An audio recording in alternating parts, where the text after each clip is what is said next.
सुन रहे थे, अब मुस्कुरा रहे हैं। के शर्मा जवाब दीजिए। देखिए, राहुल गांधी को कांग्रेस पार्टी को बैठे बिठाए खट्टर जी ने और कंगना रनौत ने मुद्दे दे दिए। आप मुस्कुरा रहे हैं, वो मौके पे चौके लगा रहे हैं। कंगना जी ने जो कहा उसका उन्होंने स्वयं खेद व्यक्त किया है और पार्टी ने भी उसके ऊपर में अपनी बातें रखी। लेकिन मैं अभी छाबड़ा से इनको सुन रहा था, छाबड़ा साहब को, तो मुझे बड़ी हंसी आ रही थी। ये बेचारे कहीं महाराष्ट्र में बैठे होंगे, अब वहां से कुछ कागज वगज भेज दिया होगा तो पन्ना प्रमुख इनको याद आ रहा है कि पन्ना प्रमुख पार्टी छोड़ रहे हैं। यहाँ जो तीनों नेताओं में हुड्डा और सुरजेवाला और शैलजा जी जो आपस में सर फुटबॉल कर रहे हैं, वो इनको शायद नहीं दिखाई पड़ रहा। ये चुनाव नहीं लड़ रहे हैं यहाँ पर मानक जी। ये देखिए ये क्या हो रहा है। ये रणदीप सिंह सुरजेवाला का बयान है। ये कह रहे हैं हुड्डा भी बन सकते हैं, शैलजा भी बन सकते हैं और मैं भी बन सकता हूँ, क्यों नहीं बनूं। और अभी तो इनके यहाँ इसी बात की लड़ाई है कि किसके नेतृत्व में चुनाव लड़े, किस में न लड़े। जहां तक उपलब्धियों का प्रश्न है, और एक और चीज दिखाता हूँ। कल राहुल जी आप तो प्रमोशन कर रहे हैं आज, क्योंकि राहुल जी अभी तक तो आए नहीं यहाँ पर। लगभग 1 महीना चुनाव हो गया, अब 7 दिन चुनाव के बाकी हैं, तब राहुल गांधी यहाँ कदम रख रहे हैं। क्योंकि हुड्डा साहब ने या तो मना कर रखा होगा या घबराहट होगी कि राहुल को देखते ही दामाद जी याद आ जाते हैं, क्योंकि पीछे पीछे दामाद जी भी आएंगे। तो इसलिए सबको पता है यहाँ 3000 एकड़ जमीन जो गिफ्ट में दी गई है, वो सारी चीजें को लेके हरियाणा के किसान अच्छे से जानते हैं कि कांग्रेस की जमीन की लूट कैसी है। अच्छा, आपका आरोप यह है कि राहुल गांधी जानबूझकर हरियाणा में चुनाव प्रचार करने नहीं उतर रहे हैं क्योंकि उससे नुकसान हो सकता है। अरे जानबूझ के नहीं साहब, हुड्डा साहब कल पूरा दिन जो है ना हाथ जोड़ के खड़े होंगे इस बात के लिए कि यहाँ आकर जो दुकान खोलने वाले हैं पता नहीं क्या खोल दे, क्या बोल दे और क्या कह के चले जाए। क्योंकि वो यहाँ पर कह चुके हैं कि हम तो भाई दलितों का आरक्षण समाप्त करेंगे। तो दलितों की बड़ी बड़ी पंचायतें हो रही हैं और वो राहुल गांधी के अगेंस्ट जो है प्रस्ताव भी पास कर रहे हैं।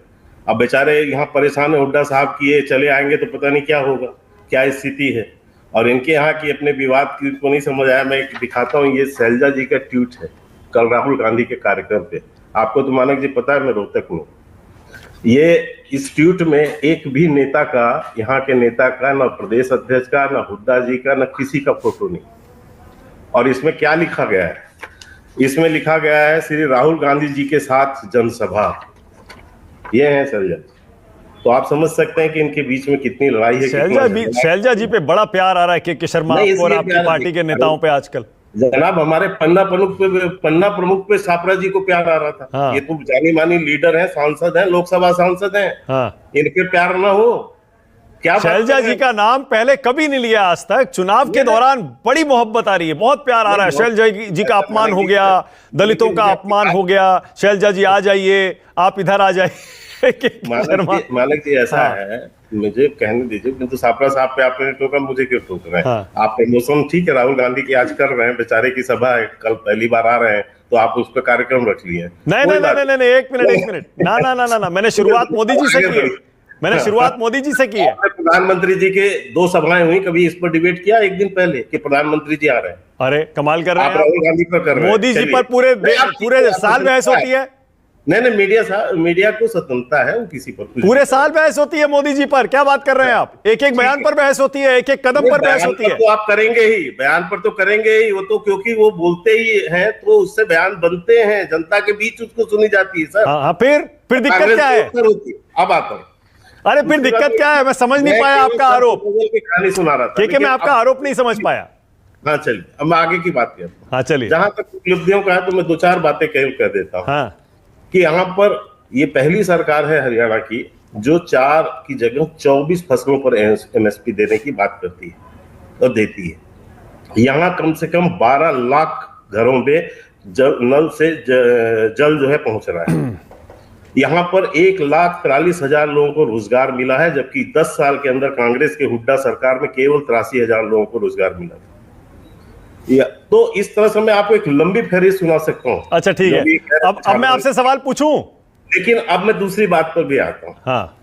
जो इन्होंने कहा कि यहाँ पर जो है इनका आपसी लड़ाई है, झगड़ा है, क्या क्या, इनसे पूछे इनके कितने निर्दलीय यहाँ खड़े, कितने निर्दलीय खड़े, तो आपको समझ में आ जाएगा कि क्या स्थिति है। अच्छा ठीक है, अब मैं एक सवाल पूछूं। ये वो पार्टी है जो कितना डर रही है हरियाणा के लोगों से, हिम्मत नहीं जुटा पा रहे हैं।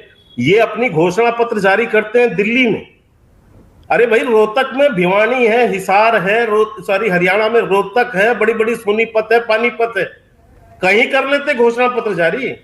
ये दिल्ली में क्या, कल हुड्डा साहब कह देंगे साहब वो तो दिल्ली वालों ने की थी, मैंने थोड़ी की थी, वो तो दिल्ली वालों ने बुला के करवा दिया। अच्छा ठीक है, ओके।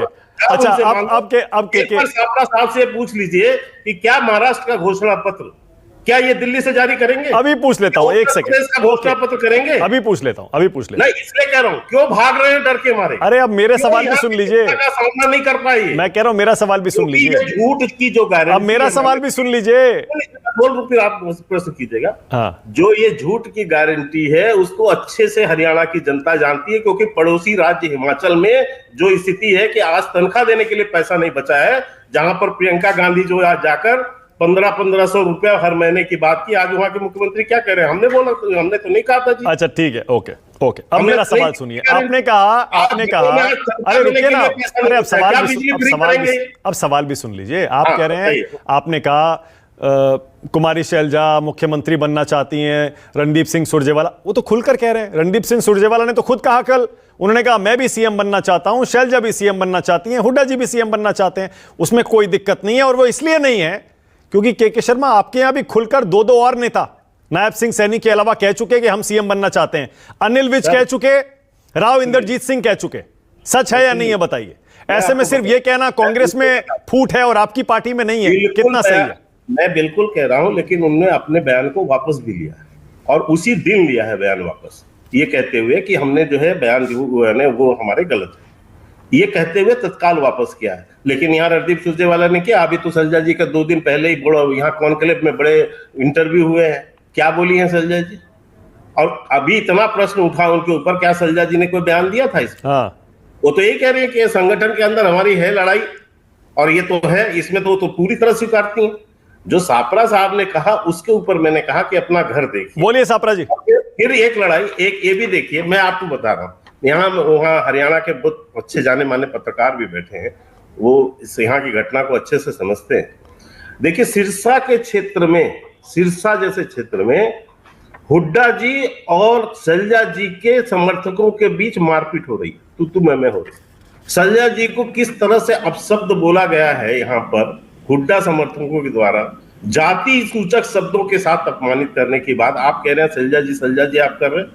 एक दलित नेता है, वो पार्टी अलग विषय है सर, ये इसमें नहीं कहता मैं, लेकिन उसको किस तरह से एक महिला को अपमानित कर रहे हैं। ठीक है, ओके। अब सापड़ा जी आपकी बारी है, और सापड़ा जी यहां से शुरू करिए। के शर्मा कह रहे हैं राहुल गांधी को आपने जानबूझकर हरियाणा में अब तक चुनाव प्रचार के लिए नहीं उतारा क्योंकि आपको हो जाएगा नुकसान। सर मानक जी एक दिन रात को आए थे, एकदम अर्ली मॉर्निंग 4 बजे, पता नहीं छुप छुपा के आए थे, फिर कहां चले गए पता नहीं।